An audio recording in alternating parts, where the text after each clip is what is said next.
So, if you're a writer, you know the goal is always to make conversations pop right off the page. But how do you actually do that? Well, today, we're going to break down two of the most essential tools in any writer's toolkit: direct and indirect speech. We've all been there, right? You've got this amazing, punchy line of dialogue in your head, but then you freeze. How do you get it onto the page so it sounds just right? It's a super common hurdle, but don't worry, we're about to clear it. The secret is knowing you actually have two powerhouse methods for capturing what people say. It's not just one size fits all. Okay, let's dive in with our first tool. This one is all about precision, about capturing a moment exactly as it happened, word for word. So, direct speech is basically a live report from the scene.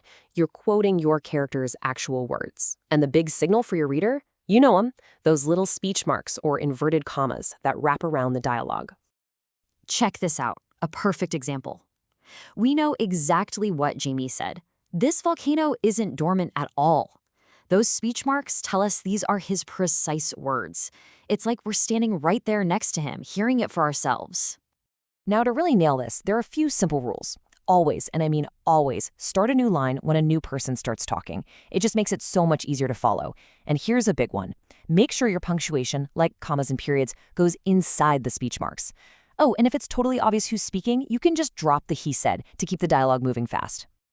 Okay, pro tip time. If you really want to make your writing shine, you've got to move beyond the word said. I mean, it works, but it can get kind of boring. Why not use a stronger verb like shouted or whispered? Or even better, describe an action. Instead of she said, try something like she slammed her mug on the table. See? Paints a way better picture. All right, let's switch gears and look at our second tool. This one takes a completely different approach. Here, you're not quoting anyone directly, you're reporting what they said. Think of this one as the summary report. You're just getting the main idea, the gist of what was said, without bogging down in the exact wording. And your clues that you're reading indirect speech are usually words like that or whether. Look at how this works. We don't know his exact words. Did he say, I have to quit, or they're forcing me to withdraw? Who knows? It doesn't actually matter. We get the core information. He's out of the tournament.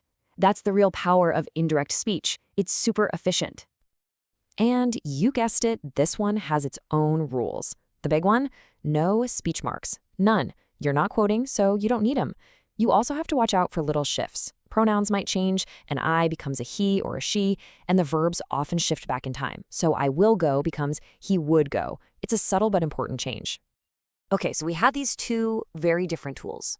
The real skill, the real art, is knowing when to use each one. So let's put them side by side and see how they stack up. Really, the difference is all about the feeling you want to create. Direct speech, with those exact quotes, drops your reader right into the middle of the action. It feels immediate and it feels real. Indirect speech, it's more of a summary. It keeps things moving and is perfect for when you need to get information across without a long, drawn-out conversation. So here's the most crucial point of all. There is no better tool. It's all about choosing the right tool for what you want to achieve in that specific moment of your story. You are in the driver's seat. If you want high drama and tension, go for direct speech. If you need to quickly summarize what happened in a meeting to get to the next big plot point, indirect speech is your best friend. Learning to switch between them is what's going to make your writing truly dynamic. So, I'll leave you with a challenge. The next time you sit down to write, really think about it. Consciously choose your tool. Ask yourself, if I change this from direct to indirect, how does that change the pace, the tension, the whole feeling of the scene? Go on, give it a try. The power is all yours.